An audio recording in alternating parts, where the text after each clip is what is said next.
آج عمران خان صاحب نے جج صاحب سے مخاطب ہو کے انہوں نے اس بات کا اپنے کنسرن کا اور اپنا فرسٹریشن کا اظہار کیا کہ میری ضمانتوں پہ آپ فیصلے کیوں نہیں فرما رہے. 4 مہینوں سے یہ پرچے درج ہیں, ویسے ان پہ ہو چکی ہیں, ریکارڈ نہیں آ رہا ہے ان میں, پروسیکیوٹرز نہیں آ رہے. سو ان کیسز پر آپ پرائرٹی پر اور پریفرنس دیتے ہوئے ان کو آپ وہ فیصلہ دیں. آج کے تینوں مقدمات میں جو ضمانتیں تھیں, ضمانت کی پرائرٹی ہوتی ہے, ضمانت کی پریفرنس ہوتی ہے, وہ لبرٹی کا کویسچن ہوتا ہے. سو تینوں ضمانتوں میں پروسیکیوٹر صاحبان نے آنے کی زحمت ہی نہیں کی اور انویسٹیگیٹنگ آفیسر 3 مختلف تھانوں کے مقدمات تھے, تینوں کا ریکارڈ آج پیش ہی نہیں کیا گیا, جس کی وجہ سے دوبارہ ایک دفعہ ضمانت کی اپلیکیشن پر فیصلہ نہیں ہو سکا اور وہ التوا کا شکار ہوئی ہے. اور آج دوبارہ یہ بیل اپلیکیشنز پرسوں کے لیے جو ہے یہ اب فکس ہوئی ہیں.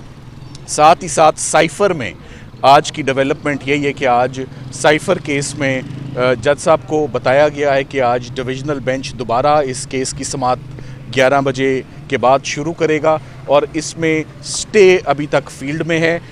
پروسیکیوشن کی جانب سے ذوالفقار نقوی صاحب پیش ہوئے اور اس میں بھی دوبارہ پرسوں کے لیے سماعت کو اس میں ایڈجرن ہوئی ہیں. کوئی گواہ پابند نہیں ہوا. پرسوں صرف اس چیز کے لیے رکھا گیا ہے کہ اسلام آباد ہائی کورٹ کیا فیصلہ کرتی ہے. ساتھ ہی ساتھ یہ بھی بات بڑی اہمیت کی حامل ہے کہ کل سپریم کورٹ آف پاکستان 3 رکنی بینچ عمران خان صاحب کی سائفر کے کیس میں ضمانت پر سماعت ہوگی اور ساتھ ہی ساتھ جو جلد بازی میں ان کا ٹرائل چل رہا ہے اور جیل میں جو ٹرائل چل رہا ہے اور ڈیفیکٹیو چارج جو فریم ہوا ہے اس کے حوالے سے بھی جو ہے وہ ہیئرنگ کل 3 رکنی جو بینچ ہے کل اس پر وہ سماعت کرے گا. آج عمران خان صاحب نے جج صاحب سے مخاطب ہو کے انہوں نے اس بات کا اپنے کنسرن کا اور اپنا فرسٹریشن کا اظہار کیا کہ میری ضمانتوں پہ آپ فیصلے کیوں نہیں فرما رہے. 4 مہینوں سے یہ پرچے درج ہیں, ویسے ان پہ ہو چکی ہیں, ریکارڈ نہیں آ رہا ہے ان میں, پروسیکیوٹرز نہیں آ رہے. سو ان کیسز پر آپ پرائرٹی پر اور پریفرنس دیتے ہوئے ان کو آپ وہ فیصلہ دیں.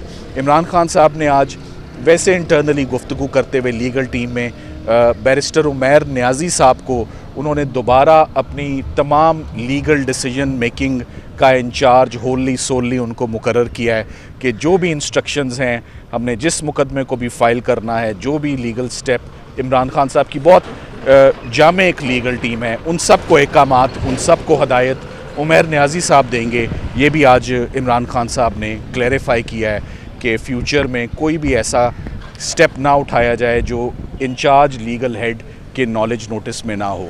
سو once again all eyes on Islamabad high court, جہاں آج ڈویژنل بینچ اپنا فیصلہ 11 بجے کے بعد سنائے گا کہ سائفر کیس مقدمے کا کیا اس کا بنتا ہے, اور سپریم کورٹ آف پاکستان جہاں کل jail trial, defective framing of the charge اور سب سے بڑھ کے ضمانت کی درخواست پر عمران خان صاحب کی کارروائی کل ہونے جا رہی ہے. یہ تقریباً 10:30 بجے کل متوقع ہے. Thank you very much. Salman Safdar صاحب یہ بتائیے گا کہ سائفر کے ساتھ ساتھ القادر ٹرسٹ کا جیل بھی اڈیالہ جیل میں اس کی تفتیش کا سلسلہ جاری ہے اور آج سماعت ہوئی ہے. یہ بتائیے گا کہ القادر ٹرسٹ کو کیس کو آپ نے اس کے ٹرائل کو چیلنج نہیں کیا ہوا ہے؟ دیکھیں, القادر ٹرسٹ کے کیس کو سردار لطیف کھوسا صاحب اس کو ہینڈل کر رہے ہیں اس مقدمے کو, اور سائفر کیس کے بعد القادر کی طرف رخ کرنے کا میری نظر میں اس کا ایک ہی مطلب ہے کہ سائفر کیس دن بدن کمزور ہوتا جا رہا ہے. سائفر کیس کی جیسے جیسے سماعت اعلیٰ عدلیہ کے پاس جاتی جا رہی ہے, سائفر کیس کے غبارے میں سے ہوا نکل رہی ہے, اور یہی وجہ ہے کہ اب پروسیکیوشن ایک نیا راستہ, ایک نیا مقدمہ اور ایک نیا دھیان اور ایک نیا جو ہے وہ اپنا وہ اس پر فوکس کرنے والے ہیں. ریمانڈ اس میں ہو گیا, اس ریمانڈ کی ضرورت نہیں تھی, مگر اس میں کیا ہوتا ہے میرا خیال ہے کہ اس میں سردار لطیف کھوسا صاحب آپ کو بہتر بتائیں گے. Thank you very much. باخبر رہیے ہر جگہ ہر وقت بر وقت. ابھی سنو نیوز کا یوٹیوب چینل سبسکرائب کریں اور بیل آئیکن پر کلک کریں اور جانیے ملکی اور غیر ملکی حالات و واقعات یقین کے ساتھ.